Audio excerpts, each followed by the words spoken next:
Hello guys, welcome back to Luminescent. This is a Sun in Virgo, Moon in Aries reading. Here we have the Oracle deck, Mystic Rebel, the Thoth deck, and the Modern Witch Guide deck. I don't think I mentioned that in the other one that I did. But here we have the Sun in Virgo, Moon in Aries. Aries is 8th house to Virgo. So there can definitely be a burden of secrets that are about to drop. It can do with sex, a rebirth, a death, or some type of transformation is about to take place that is going to force us to drop whatever we've been holding on to that feels and looks like a complete burden to us. But the 10 is about an ending of a cycle to begin anew. So here we have the Temperance, we have the 7 of Swords, and the 5 of Pentacles. So here the moon will link up with Mars. That is going to be retrograding. It's already super slowed down. So I kind of felt like this energy might be kind of volatile, especially with Mars being home in the 8th house.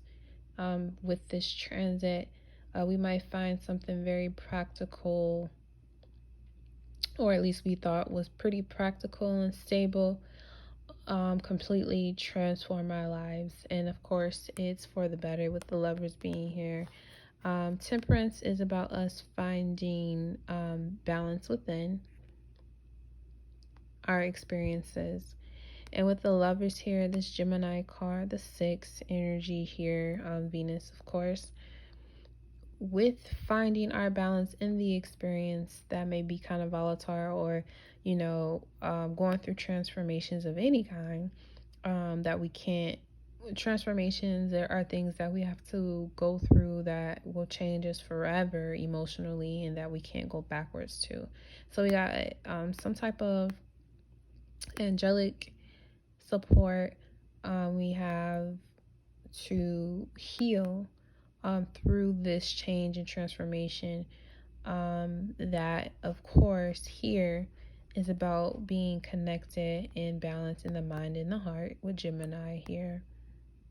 So with the North Node being in Gemini, the balance and effect that we will acquire is about, this solar energy here between the mountains. It is about us getting, walking that path to our destined place that we want to see fulfillment and warmth and love, and allowing the transformation to take its place between, maybe a rock and a hard place where it's kind of hard to see, but we just got to trust our intuition and come up with, different ways of viewing the situation to better our outcome. With the 6 being here, this is about give and take as well, and she has 2 cups. So you definitely have to give a little to get a little, and it's nothing wrong with that. It's just how we keep things balanced. Now here with the 7 of Swords, with that also Mars and Aries energy being 8th house to Virgo, there may be something going on that we are not willing to talk about to others, or we could be dealing with situations even on a global scale where things are being hidden away from us, or we find out what has been hidden away from us. And the wisdom that comes forth that we get to see here with the Sagittarian card completely breaks the barriers that we once had, but it also allows us to be illuminated to the truth that was once hidden. This can definitely have something to do back with the full moon in Aquarius, as this is the moon in Aquarius card with the sun, also a representative of Leo. But there could have been something that just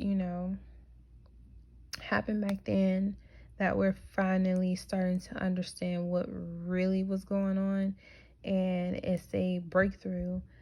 And then Mars is here as well. So this transit with the moon hitting Mars and keep you going through the 8th house, which is also co-ruled with Mars and Pluto. We get to see with these two suns here, we get to see what we didn't know. We get to learn things that were kept from us intentionally so that we would only be able to have a certain type of experience. And now that the experience is completely changed forever, and of course transformation, you can't go back to not knowing. It's absolutely impossible to go back to not knowing something that you once didn't know. So now that you've been completely illuminated, maybe we need some help during this transformation, physically. Maybe we need some type of support to, get us through the unprecedented changes that we are facing. And I do see here that, with the Emperor and the Prince of Wands and the Eight of Swords, we have the power to, roll through whatever this instance is and show our strength and our willpower by allowing our mind and our actions to connect as one. And we learn from the experiences and create a new outcome based on our mentality. We can keep an old scarce mentality, or we can understand that there's enough out here for everybody. And it's just time to bust up and go after what it is that you want by taking practical steps and actions that'll give you some type of benefit or reward with this number 8. You get to karmically change what everything has been the experience for you so far just by using your ability to alchemize the situation within your spirit. Okay. So the first oracle reading we have is serendipity, being at the right place at the right time with this angelic interference going on. Release and surrender. Okay, so now that we know the truth, it enables us to be free to surrender, old ways of thinking about things and take on new aspects of how we can view things. And lastly, we have joy. So we may find people that we can, lean on or be a support to us during our time of need, but don't let that distract you from the fact that you have this joy within you as well. You have this power and strength within you to transform your situation for the better. And that can be the root of your joy in life instead of relying too much on someone else. Okay, so that's my reading for today. This Mars in transit going on through Virgo season. Allow yourself to be in sync with, your true, path, doing things differently that you've never done before. That's what the North Node is about.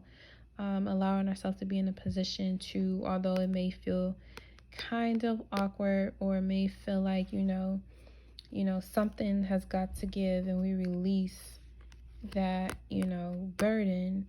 We get to do something we give ourselves the opportunity to do something we never done before, and it allows us to be in the right place at the right time and receive some type of abundance in here. We have the Empress as well, sitting pretty, this is Venus energy, that 6 energy coming back again. So now that we've given and surrendered to, our higher selves, a universal source, wisdom, power, now we get to receive, after giving up the burden, what it is that we actually deserve. And we may not even know what that is, but we can still maintain our joy throughout the transformational process because, the worst can be behind us if you allow it to be. Okay? The only interference that you can choose to have is the one that's going to get you where you want to be instead of focusing on things that don't bring you joy. All right, and we have the 9 of Pentacles, Virgo and Venus and Virgo energy at the bottom. So this can be an auspicious time for us to become more independent, with that Aries energy, the self, becoming more independent and practical in ways that we haven't been before. All right. Thank you so much for tuning in to the reading. You can follow me on Instagram and Facebook. I also have Patreon. All of those links are included in the description. If this reading was helpful for you, you can always donate, and that will also be available. And you guys have a good one. Peace.